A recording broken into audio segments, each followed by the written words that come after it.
ವೇದಿಕೆಯಲ್ಲಿ ಉಪಸ್ಥಿತರಿರ್ತಕ್ಕಂಥ ಎಲ್ಲ ಗಣ್ಯರೇ, ಹಿರಿಯರೇ, ಒಡನಾಡಿಗಳೇ, ಸಮಾಜ ಕಾರ್ಯ ಶಿಕ್ಷಕರೇ, ಸಮಾಜ ಕಾರ್ಯಕರ್ತರೇ, ಸಮಾಜ ಕಾರ್ಯ ವಿದ್ಯಾರ್ಥಿಗಳೇ, ಎಲ್ಲ ಆಸಕ್ತರೇ, ಶ್ರೀಯುತ ಗೋಪಾಲ್ರವರ ಭಾಷಣ ಕೈಪಿಡಿ ಮತ್ತು ವೃಂದಗತ ಸಮಾಜ ಕಾರ್ಯ ಈ ಎರಡೂ ಪುಸ್ತಕಗಳ ಲೋಕಾರ್ಪಣಾ ಕಾರ್ಯಕ್ರಮದಲ್ಲಿ ಪಾಲ್ಗೊಳ್ಳೋದಕ್ಕೆ ತುಂಬ ಸಂತೋಷ ಆಗ್ತಾ ಇದೆ. ಈ ಪುಸ್ತಕ ಲೋಕಾರ್ಪಣಾ ಕಾರ್ಯಕ್ರಮದಲ್ಲಿ ವೃಂದಗತ ಸಮಾಜ ಕಾರ್ಯ ಪುಸ್ತಕವನ್ನು ನಾನು ಪರಿಚಯಿಸಬೇಕಾಗಿತ್ತು. ಆದರೆ ನಾನು ಕೊನೆಯ ಕ್ಷಣದಲ್ಲಿ ಒಂದು ನಿರ್ಧಾರಕ್ಕೆ ಬಂದೆ. ಈಗಾಗಲೇ ಇದಕ್ಕೊಂದು ಮುನ್ನುಡಿ ಬರೆದಂಥ ವ್ಯಕ್ತಿ ಇರುವಾಗ ನಾನು ಯಾಕೆ ಪರಿಚಯ ಮಾಡಿಕೊಡ್ಬೇಕು, ಅದರ ಔಚಿತ್ಯ ಎಷ್ಟು ಮಟ್ಟಿಗೆ ಸರಿ ಅನ್ನೋ ನಾನೇ ಪ್ರಶ್ನೆ ಹಾಕ್ಕೊಂಡು ನಾನೇ ಉತ್ತರ ಕಂಡುಹಿಡ್ಕೊಂಡು ನನ್ನ ಸನ್ಮಿತ್ರರಾದಂಥ ರಮೇಶ್ ಅವರು ಮುನ್ನುಡಿ ಬರೆದಿದ್ರು. ಅವರಲ್ಲಿ ವಿನಂತಿ ಮಾಡಿದೆ, ನಾನು ಪುಸ್ತಕವನ್ನು ಪರಿಚಯಿಸಲ್ಲ, ಸಾಧ್ಯವಾದರೆ ನಾನು ಮಾತಾಡುವಂಥ ಪ್ರಯತ್ನ ಮಾಡ್ತೀನಿ, ನೀವೇ ಪರಿಚಯ ಮಾಡಿಕೊಡಿ ಅಂತ ವಿನಂತಿ ಮಾಡಿದೆ. ಎಲ್ಲರೂ ಸಹಕರಿಸಿದರು. ಹಾಗಾಗಿ ಆ ಹೊಣೆಗಾರಿಕೆಯಿಂದ ನಾನು ಜಾರಿಕೊಂಡಿದ್ದೀನಿ ಅಂತ ನೀವು ಭಾವಿಸ್ಬೋದು. ಆದರೆ ಏನಾದರೂ ಒಂದು ಮಾಡಬೇಕಲ್ಲ ಬಂದಮೇಲೆ. ಆ ಪಾತ್ರ ಏನು? ಆ ಪಾತ್ರ ಈ ಮುಂದಿನಂತೆ. ಇತ್ತೀಚಿನ ದಿನಮಾನಗಳಲ್ಲಿ ನಮಗೆ ಎರಡು ವಿಕೋಪಗಳು ಕಾಡ್ತಾ ಇದ್ದಾವೆ. ಒಂದು ಮ್ಯಾನ್ಮೇಡ್, ಮಾನವ ನಿರ್ಮಿತ ವಿಕೋಪಗಳು. ಎರಡನೇದು ನೈಸರ್ಗಿಕ ವಿಕೋಪಗಳು. ಮಾನವ ನಿರ್ಮಿತ ವಿಕೋಪಗಳಿಂದ ಈ ನೈಸರ್ಗಿಕ ವಿಕೋಪಗಳು ಎಷ್ಟೋ ಒಳ್ಳೆಯವು. ಯಾವುದೋ ಒಂದು ಸಂದರ್ಭದಲ್ಲಿ ಕೇಳದೆ ಬರ್ತವೆ, ಕೇಳದೆ ಹೊರಟೋಗ್ತವೆ.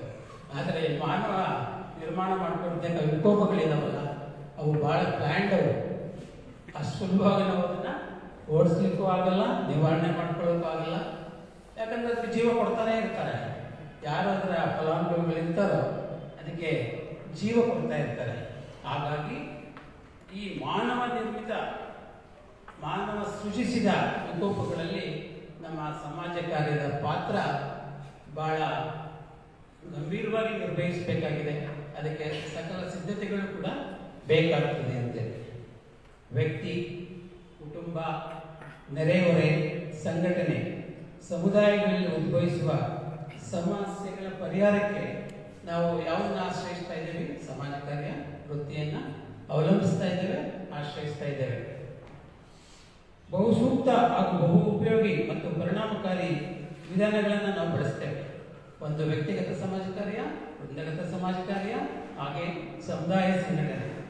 ನಾಲ್ಕನೇದು ಒಂದಿದೆ, ಅದಕ್ಕೆ ನಾನು ತಡವಾಗಿ ಬರ್ತೇನೆ. ಅದನ್ನೇ ನಾನು ಒತ್ತಿ ಹೇಳ್ಬೇಕಾಗಿರ್ತಕ್ಕಂಥ ವಿಚಾರ. ಈ ದಿನ ಲೋಕಾರ್ಪಣೆಗೊಳ್ತಾ ಇರ್ತಕ್ಕಂಥ ವೃಂದಗತ ಸಮಾಜ ಕಾರ್ಯ ಹಾಗೂ ಭಾಷಣ ಕೈಪಿಡಿ ಪುಸ್ತಕಗಳು ಸಮಾಜ ಕಾರ್ಯ ವಿದ್ಯಾರ್ಥಿಗಳಿಗೆ, ಸಮಾಜ ಕಾರ್ಯ ಪ್ರಶಿಕ್ಷಣವನ್ನು ಬೋಧಿಸ್ತಕ್ಕಂಥ ಶಿಕ್ಷಕರಿಗೆ, ಸಮಾಜ ಕಾರ್ಯಕರ್ತರಿಗೆ ಬಹು ಆಸಕ್ತ ಮತ್ತು ಉಪಯುಕ್ತ ಗ್ರಂಥಗಳು. ನಾಡ ಭಾಷೆ, ಕನ್ನಡ ಮಾಧ್ಯಮದಲ್ಲಿ ಅಭ್ಯಾಸ ಮಾಡುವ ವಿದ್ಯಾರ್ಥಿಗಳಿಗೆ, ನಾಡ ಜನ, ಕನ್ನಡದ ಬಹುಕೋಟಿ ಜನರ ಒಂದಿಗೆ ಕಾರ್ಯನಿರ್ವಹಿಸುವ ಕಾರ್ಯಕರ್ತರಿಗೆ ಹಾಗೂ ಕನ್ನಡ ನಾಡನ್ನು ಆಶ್ರಯಿಸಿರ್ತಕ್ಕಂಥ ಅನ್ಯ ಭಾಷಿಗರಿಗೆ, ಇವ್ರ ಜೊತೆಯಲ್ಲ ನಾವು ಕಾರ್ಯನಿರ್ವಹಿಸಬೇಕಾದಾಗ ನಮ್ಮ ಕಲಿಕೆ ಹೇಗೆ ನಮ್ಮ ಮಾತೃಭಾಷೆಯಲ್ಲೇ ಇದ್ದರೆ ಬಹಳ ಉಪಯೋಗ. ಅದಕ್ಕೆ ಈ ದಿನ ಬಿಡುಗಡೆ ಆಗಿರ್ತಕ್ಕಂಥ, ಈಗಾಗಲೇ ಬಿಡುಗಡೆ ಆಗಿರ್ತಕ್ಕಂಥ ಸಮುದಾಯ ಸಂಘಟನೆ, ಈ ದಿನ ಬಿಡುಗಡೆ ಆಗಿರ್ತಕ್ಕಂಥ ವೃಂದಗತ ಸಮಾಜ ಕಾರ್ಯ ಬಹು ಉಪಯೋಗಿ ಅಂತೇಳಿ ನಾನು ಭಾವಿಸ್ತೇನೆ.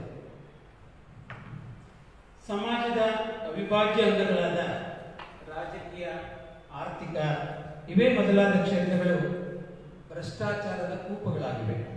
ಚಿಂತೆ ಇಲ್ಲ, ರಾತ್ರೋರಾತ್ರಿ ವಾಮ ಮಾರ್ಗದಲ್ಲಿ ಸರ್ಕಾರಗಳನ್ನು ಬೀಳಿಸುವ, ಹೊಸ ಸರ್ಕಾರಗಳನ್ನು ರಚಿಸುವ, ಏನೇ ಮಾಡಿಕೊಳ್ಳಿ ಅದ್ರೂ ಚಿಂತೆ ಇಲ್ಲ.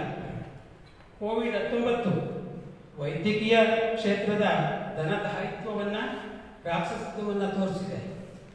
ಎಷ್ಟು ಮಟ್ಟಿಗೆ ನಮ್ಮನ್ನು ಶೋಷಣೆ ಮಾಡ್ತಾರೆ. ಒಂದು ಹೊಸ ಕಾಯಿಲೆ ನಮ್ಮನ್ನು ಕಾಡಿದೆ ಅನ್ನೋದು ಎಲ್ರಿಗೂ ಮನವರಿಕೆ ಆಗಿದೆ. ಆ ಚಿಂತನೆ ಬಿಟ್ಬಿಡೋಣ. ಹಾಗಾದ್ರೆ ನಾವು ಚಿಂತೆ ಮಾಡಬೇಕಾದ್ರೆ ಯಾವುದ್ರ ಬಗ್ಗೆ? ಶಿಕ್ಷಣ ಕ್ಷೇತ್ರದಲ್ಲಿ ಆಗ್ತಾ ಇರ್ತಕ್ಕಂಥ ಆಗು ಹೋಗುಗಳ ಬಗ್ಗೆ. ಯಾಕಂದ್ರೆ ಸಮಾಜ ಕಾರ್ಯವೂ ಕೂಡ ಶಿಕ್ಷಣದ ಒಂದು ಅವಿಭಾಜ್ಯ ಅಂಗ. ಸಮಾಜ ಕಾರ್ಯ ಶಿಕ್ಷಣ ನಮ್ಮ ಇತರೆ ಶಿಕ್ಷಣಗಳ ಏನು ಆಗುಹೋಗುಗಳಿದ್ದಾವೆ ಅದಕ್ಕೆ ಹೊಂದ್ಕೊಂಡಂತೆಯೇ ಇದೆ. ಆದ್ದರಿಂದ ನಾವು ಹೆಚ್ಚು ಇವತ್ತು ತಲೆ ಕೆಡಿಸ್ಕೊಳ್ಬೇಕಾಗಿರೋದು ಶಿಕ್ಷಣ ಕ್ಷೇತ್ರದ ಬಗ್ಗೆ. ವ್ಯಕ್ತಿಯ ಪುರೋಭಿವೃದ್ಧಿಗೆ ಪೂರಕವಾಗಿರಬೇಕಾಗಿದ್ದ ಶಿಕ್ಷಣ ಕ್ಷೇತ್ರ ಕಲುಷಿತಗೊಂಡಿರುವುದು ಬಹು ಅಪಾಯಕಾರಿ ಅಂಶವಾಗಿದೆ. ಸಮಾಜ ಕಾರ್ಯ ವಿದ್ಯಾರ್ಥಿಗಳ ಪ್ರವೇಶ ಹಂತದಲ್ಲಿಯೇ ಭ್ರಷ್ಟಾಚಾರದ ವಾಸನೆ ಇದೆ. ಇನ್ನೊಂದ್ಸರಿ ಹೇಳ್ಬೇಕಾಯ್ತು ಅಥವಾ ಬಹುಶಃ ಅದು ಎಲ್ಲ ಒಪ್ಕೊಂಡು ಸುಮ್ಮನಾಗ್ತೀರಾ? ಸಿದ್ದರಾಮಯ್ಯವ್ರಿಗೆ ಹೆಂಗ್ ಗೊತ್ತದು? ಅವ್ರು ಆಗ್ಲೇ ಸೂಕ್ಷ್ಮತೆ ಕೊಟ್ಟರು. ನಮ್ಗೆ ಸೀಟ್ ಸಿಗದಿದ್ದ ಕಾಲದಲ್ಲಿ ವೆಂಕಟಸ್ವಾಮಿ ರೆಡ್ಡಿ ಅವರು ರಾಜೇಂದ್ರ ಕುಮಾರ್ ಸಹಾಯ ಮಾಡಿ ಸೀಟ್ ಕೊಟ್ಟರು. ಆಗ್ಲೇ ಏನಾದ್ರು ಇತ್ತು ಅಂತ.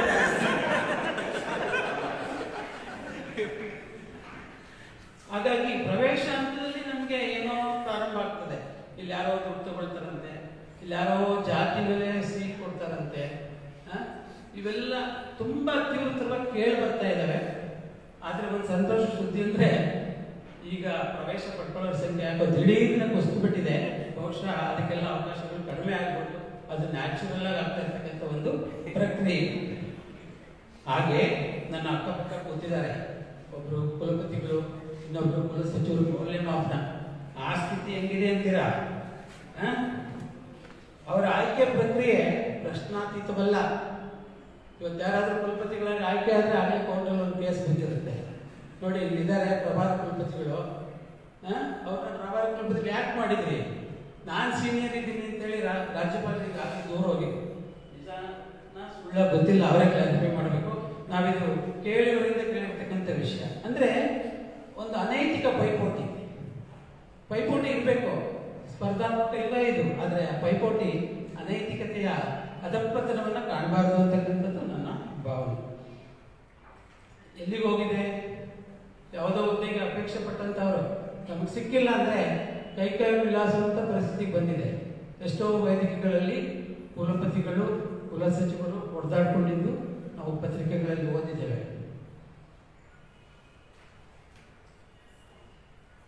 ಹಾಗೆ ಒಟ್ಟಾರೆ ಈ ಶಿಕ್ಷಣ ಕ್ಷೇತ್ರ ಏನಿದೆ ಧನಿಕರ, ಲಾಭಾಸಕ್ತರ ಒಂದು ಕ್ಷೇತ್ರವಾಗಿಬಿಟ್ಟಿದೆ. ಇದನ್ನು ನಾವು ಪಾರು ಮಾಡಬೇಕಾಗಿದೆ. ಆ ಪಾರು ಮಾಡೋ ನಿಟ್ಟಿನಲ್ಲಿ ಸಮಾಜ ಕಾರ್ಯಕರ್ತರ ಮತ್ತು ಸಮಾಜಕ್ಕೆ ಶಿಕ್ಷಣದ ಹೊಣೆಗಾರಿಕೆ ಇದೆ. ಅದನ್ನ ಇನ್ನು ಕೆಲವೇ ನಿಮಿಷದಲ್ಲಿ ನಿಮ್ಮ ಮುಂದೆ ಇಡ್ತೇನೆ.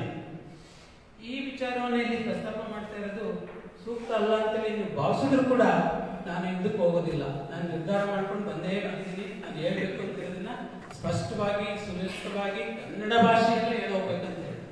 ಹಾಗಾಗಿ ಯಾರು ಪ್ರಯತ್ನ ಮಾಡಬೇಡಿ, ತಿಳಿಸ್ಲಿಕ್ಕೆ. ಈ ದೇಶದ ನಾಗರಿಕರಿಗೆ ಬಹುದೊಡ್ಡ ಒಂದು ಏನು ಸ್ವಾತಂತ್ರ್ಯವನ್ನು ಕೊಟ್ಬಿಟ್ಟಿದ್ದಾರೆ. ಏನದು? ಮತದಾನ ಮಾಡ್ತಕ್ಕಂಥದ್ದು. ಆದ್ರೆ ಅಲ್ಲಿಗೆ ಮುಗಿದೋಯ್ತು ನಮ್ಮ ಸ್ವಾತಂತ್ರ್ಯ. ಆತ ಸರಿ ಕೆಲಸ ಮಾಡ್ತಾನೋ ಅಥವಾ ಸಂಸತ್ನಲ್ಲಿ ನಡಾವಳಿ ಮಾನವ ಸೃಷ್ಟಿತ ವಿಕೋಪಗಳು, ಆ ಹಕ್ಕು ನಮ್ಗೆ ಸಿಗಬೇಕು. ಆ ಹಕ್ಕು ಸಿಗೋಕ್ಕೆ ನಾವು ಇವತ್ತು ಸಮಾಜ ಕಾರ್ಯ ಶಿಕ್ಷಣದ ಜವಾಬ್ದಾರಿಯನ್ನು ಹೊತ್ತಿರ್ತಕ್ಕಂಥ ಜನ ಕಾರ್ಯಕರ್ತರು ನಾವೊಂದು ಪ್ರಯತ್ನ ಮಾಡಬೇಕು. ಒಂದು ವಿಧಾನ ನಮ್ಮ ಹತ್ರ ಕೊಟ್ಟಿದ್ದಾರೆ ಹಿರಿಯರು, ಅದೆಲ್ಲ ನಿಮ್ಗೆ ಗೊತ್ತಿದೆ. ಸಾಮಾಜಿಕ ಪ್ರಚೋದನೆ, ಸೋಷಿಯಲ್ ಆಕ್ಷನ್. ಅದನ್ನ ನಾವು ಯಾವುದೋ ಗುಂಪಲ್ಲೆಲ್ಲ ಮರ್ತು ಬಿಟ್ಟಿದ್ದೀವಿ. ಸಿಕ್ಕಿದ್ರಲ್ಲೇ ತೃಪ್ತಿ ಪಟ್ಕೊಳ್ತಾ ಇದ್ದೀವಿ. ಅದೊಂದು ವಿಧಾನ ನಮ್ಮಲ್ಲಿದೆ, ಅದನ್ನ ಬಲಪಡಿಸ್ಕೊಳ್ಬೇಕು. ಅದೊಂದು ಸಾಧನವಾಗಿ ಬಳಸ್ಕೊಳ್ಬೇಕಂತೇಳಿ ನಾವು ಪ್ರಯತ್ನನೇ ಮಾಡಿದಂಗೆ ಕಂಡಿಲ್ಲ. ನಾನು ಮಾಡಿಬಿಟ್ಟು ಅಲ್ಲಲ್ಲೇ ಕೈ ಬಿಟ್ಬಿಟ್ಟಿದ್ದೀನಿ ಆ ಪ್ರಯತ್ನ. ನಾನೇನಾದ್ರೂ ಯಶಸ್ವಿ ಆಗಿದ್ದೀನಿ ಅಂತೇಳಿ ಹೇಳ್ಕೊಳ್ಳೋಷ್ಟು ಮಟ್ಟಿಗೆ ಆ ಒಂದು ವಿಧಾನವನ್ನು ಬಳಸ್ಕೊಂಡಿಲ್ಲ. ಬಳಸ್ಕೊಳ್ತಕ್ಕಂಥ ಆಸಕ್ತಿ ಇನ್ನೂ ಉಳಿದಿದೆ. ಕೈ ಜೋಡಿಸುವ ಸಂಖ್ಯೆ ಮೇಲೆ ಅದು ಆಧರಿಸಿದೆ.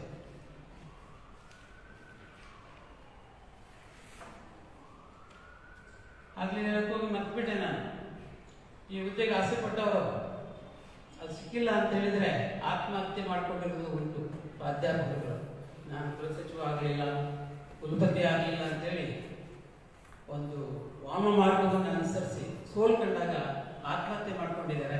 ಈ ವಿಧಾನನೇ ಸರಿ ಇಲ್ಲ, ವ್ಯವಸ್ಥೆ ಸರಿ ಇಲ್ಲ ಅಂತೇಳಿ ಮೈಸೂರಿನಲ್ಲಿ ಒಬ್ಬ ಪ್ರಾಧ್ಯಾಪಕರು ಆತ್ಮಹತ್ಯೆ ಮಾಡ್ಕೊಂಡ್ರು. 2 ದಿವಸ ಅದ್ರ ಬಗ್ಗೆ ಜನ ಮಾತಾಡಿದ್ರು. ಆ ನಂತರ ಈಗ ನಾನು ಜ್ಞಾಪಿಸಿದ್ರು ಯಾಕೆ ಜ್ಞಾಪಿಸ್ಕೊಂಡು ಬರಲ್ಲ, ಆ ಸ್ಥಿತಿನ ನಾವು ತಲುಪಿದ್ದೀವಿ. ಈ ಮಾತನ್ನ ಯಾಕೆ ಹೇಳ್ತೀನಿ ಅಂತಂದ್ರೆ, ನನಗೆ ಬರೆಯೋ ಶಕ್ತಿ ಇಲ್ಲ, ದೇವರು ಕೊಡ್ಲೇ ಅಲ್ಲ ಅದನ್ನ. ಅದೆಲ್ಲ ಕೊಟ್ಟರೆ ಹಿಡಿಯೋಕ್ಕಾಗಲ್ಲ ಅಂತೇಳಿ ಆ ಬರವಣಿಗೆ ಬಗ್ಗೆ ನಿಮಗೆ ಆಸಕ್ತಿನೇ ಹುಟ್ಟಿಸಲಿಲ್ಲ. ಭಾಳ ಹೇಳಿದ್ರು ನಮ್ಮ ಮಾರ್ಗದರ್ಶಕರಂತ ಮರಳಿಸಿದ್ದೇನವರು, ಅಪಾರವಾದ ಅನುಭವ ಇದೆ, ಬರೀಬೇಕು, ಅದು ಉಪಯೋಗ ಆಗುತ್ತೆ ಅಂತೇಳಿ. ಆದರೆ ಅದಾಗಲೇ ಇಲ್ಲ. ಆ ವಿಚಾರದಲ್ಲಿ ನಾನು ಶಾಶ್ವತ ಹ್ಯಾಂಡಿಕ್ಯಾಪ್ ನಾನು. ಆದರೆ ಗೋಪಾಲರಂತವರ ಶಕ್ತಿಗೆ ನಾನು ಕೋರಿಕೆ ಮಾಡೋದು ಏನು ಅಂತ ಹೇಳಿದ್ರೆ, ಸಾಮಾಜಿಕ, ಆರ್ಥಿಕ, ರಾಜಕೀಯ, ಧಾರ್ಮಿಕ ಕ್ಷೇತ್ರಗಳು ಕಲುಷಿತಗೊಂಡಿವೆ. ಈ ಸಂದರ್ಭಕ್ಕೆ ಅನುಗುಣವಾದ ಸುಧಾರಿತ ಭಾರತೀಯ ಮಾವೋವಾದವನ್ನು ನಾವು ಹುಟ್ಟಾಕ್ಬೇಕು. ಈಗ ಇನ್ನೊಂದ್ಸಾರಿ ಹೇಳ್ತೀನಿ ಅದನ್ನ. ಮಾವೋವಾದ ಅಂದ್ರೆ ಯಾರು ನೆಕ್ಸ್ಟ್ ಲೀಡರ್ ಇರ್ಬೇಕು. ನಾನು ಹೇಳ್ತಾ ಇರೋದು ಸುಧಾರಿತ ಮಾವೋವಾದ. ನಮ್ಮ ಮಣ್ಣಿನ ಗುಣಕ್ಕೆ, ನಮ್ಮ ಸಂಸ್ಕೃತಿಗೆ ಹೊಂದುವಂತಹ ಮಾವೋವಾದವನ್ನು ನಾವು ಹುಟ್ಟಾಕಬೇಕಾಗಿದೆ. ಅದಕ್ಕೆ ನಮ್ಮಲ್ಲಿ ವಿಧಾನ ಇದೆ, ಅದೇ ಸಾಮಾಜಿಕ ಪ್ರಚೋದನೆ ಅಥವಾ ಸೋಷಿಯಲ್ ಆಕ್ಷನ್ ಅಂತ ಏನು ಕರೀತೀರಿ ಅದನ್ನು ನಾವು ಬೆಳೆಸಬೇಕಾಗಿದೆ. ಆ ನಿಟ್ಟಿನಲ್ಲಿ ಏನು ಸಾಹಿತ್ಯದಲ್ಲಿ ಆಸಕ್ತಿ ಇಟ್ಕೊಂಡಿದ್ದಾರೆ ಜನ, ಆ ಒಂದು ವಿಧಾನ ಸಾಮಾಜಿಕ ಪ್ರಚೋದನೆ ಏನಿದೆ ಅದಕ್ಕೆ ಹೆಚ್ಚು ಒತ್ತು ಕೊಟ್ಟು ಬರವಣಿಗೆಗಳು ಬಂದರೆ ಬಹುಶಃ ನಾವೆಲ್ಲರೂ ಸಕ್ರಿಯವಾಗಿ ಆ ವಿಧಾನವನ್ನು ಬೆಳೆಸಲಿಕ್ಕೆ ಅವಕಾಶ ಆಗ್ಬೋದು ಅಂತೇಳಿ ನಾನು ಭಾವಿಸ್ತೇನೆ. ಹ್ಯಾಂಡಿಕ್ಯಾಪ್ ಆಗಿದ್ರೂ ಕೂಡ ಇಲ್ಲಿ ಆ ವಿಷಯವನ್ನ ಒತ್ತಿ ಹೇಳಿರೋದ್ರಿಂದ ನನ್ನ ಮೇಲೂ ಹೊಣೆಗಾರಿಕೆಯಲ್ಲಿ ನಾನು ಪ್ರಯತ್ನ ಮಾಡಬೇಕಾಗುತ್ತೆ. ಏನು ನ್ಯೂನತೆ ಇದೆ ಅದರಿಂದ ಆಚೆ ಬಂದು ಡಾಕ್ಟರ್ ಎಚ್ ಎಂ ಮರಳಿಸಿದ್ದೇನವರ ಆತ್ಮೀಯ ವಿದ್ಯಾರ್ಥಿಗಳಾದ ಇಂದಿನ ಸಮಾರಂಭದ ಕೇಂದ್ರ ಬಿಂದುವಾಗಿರ್ತಕ್ಕಂಥ CR ಗೋಪಾಲ್ರವರು ಸಾಮಾಜಿಕ ಕ್ರಿಯೆ, ಸಾಮಾಜಿಕ ಪ್ರಚೋದನೆಗೆ ಅಗತ್ಯವಾದ ಸಾಹಿತ್ಯವನ್ನು ಸೃಷ್ಟಿಸಬಲ್ಲರು. ಅವರಲ್ಲಿ ವಿಚಾರ ಇದೆ, ಹೇಳ್ಕೊಳಕ್ಕಾಗ್ತಿಲ್ಲ, ಹೇಳ್ಕೊಂಡ್ರೆ ಜನ ಬೇಸರ ಮಾಡ್ಕೋತಾರೆ, ನಾವು ಪುಸ್ತಕ ಬಿಡುಗಡೆಗೆ ಜನ ಬರಲ್ಲ ಅಂತೇಳಿ ಭಯ ಅವರಿಗೆ. ಅವರೇನು ಭಯ ಪಡಬೇಕಾಗಿಲ್ಲ. ನೀವು ಸಾಮಾಜಿಕ ಪ್ರಚೋದನೆ ಬಗ್ಗೆ ಪುಸ್ತಕ ಬರೆದು ಭಾರತೀಯ ಮಣ್ಣಿಗೆ ಅನುಗುಣವಾದ ವಾದವನ್ನು ಹುಟ್ಟಾಕಿದ್ರೆ, ಮಾವೋವಾದವನ್ನು ಹುಟ್ಟಾಕಿದ್ರೆ, ನಾನೇ 500 ಜನರನ್ನ ನೀವು ಸಮಾರಂಭ